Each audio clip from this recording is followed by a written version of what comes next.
ನನ್ನ ಹೆಸರು ಶ್ಯಾಮ್ಲಾ ಅಂತ. ನಾನು ಫಸ್ಟು 7 ಮಂತಲ್ಲಿ ಗರ್ಭಗೃಹ ರಶ್ಮಿ ಡಾಕ್ಟರ್ನ ಮೀಟ್ ಮಾಡಿದೆ.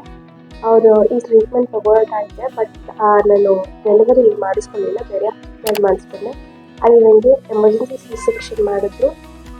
ಆಪರೇಷನ್ ಮಾಡಿಬಿಟ್ಟು ಬೇಬಿ ಡೆಲಿವರಿ ಆಯಿತು. ಬಟ್ ಅಲ್ಲಿ ನನಗೆ ಇನ್ಫೆಕ್ಷನ್ ಆಗಿರೋದ್ರಿಂದ ಈ ಟ್ರೀಟ್ಮೆಂಟ್ಸ್ ನನಗೆ ಸರಿ ಆಗಲಿಲ್ಲ. ನನಗೆ 2-15 ಡೇಸಿಂದ ಅಲ್ಲಿ ಟ್ರೀಟ್ಮೆಂಟ್ ತಗೊಂಡು ಯಾವುದೂ ಕ್ಯೂರ್ ಆಗಿಲ್ಲ. ಇವತ್ತು ಜಾಸ್ತಿ ಆಗಿರೋ ಹೊರತು ಕಡಿಮೆ ಆಗಿರಲಿಲ್ಲ.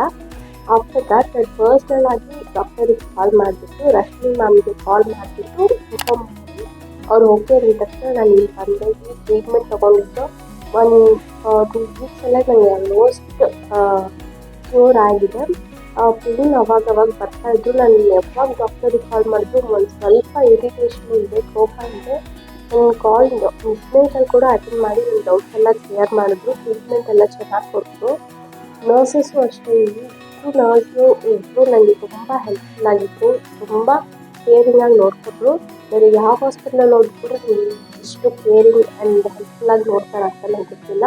ಇಲ್ಲಿ ಬಂದು ತುಂಬ ಫಸ್ಟೇ ಇಲ್ಲೇ ಬಂದು ನೋಡ್ಕೊಂಡಿರ್ಬೇಕು. ನಂತರ ಬೇರೆ ಯಾರೂ ಹೋಗ್ಬಿಟ್ಟು ಬೇರೆ ಎಲ್ಲೂ ಹೋಗಿ ಟ್ರೀಟ್ಮೆಂಟ್ ತೊಗೋಬೇಡಿ, ಇಲ್ಲೇ ಬಂದು ನೋಡ್ಕೊಳ್ಳಿ. ಇಟ್ಸ್ ವೆರಿ ಲೈಕ್ ಹೇಳೋದು ಅಂದರೆ ಬೇರೆ ಕಡೆ ತಗೊಂಡು ಅವಾಗ ನಂತರ ಬೇರೆ ಯಾರೋ ಅವಸ್ಥೆ ಪಡ್ಬೋದು. ಇಲ್ಲೇ ಬಂದು ನೋಡ್ಕೊಳ್ಳಿ, ಚೆನ್ನಾಗಿ ನೋಡ್ತಾರೆ, ಇಲ್ಲೇ ಟ್ರೀಟ್ಮೆಂಟ್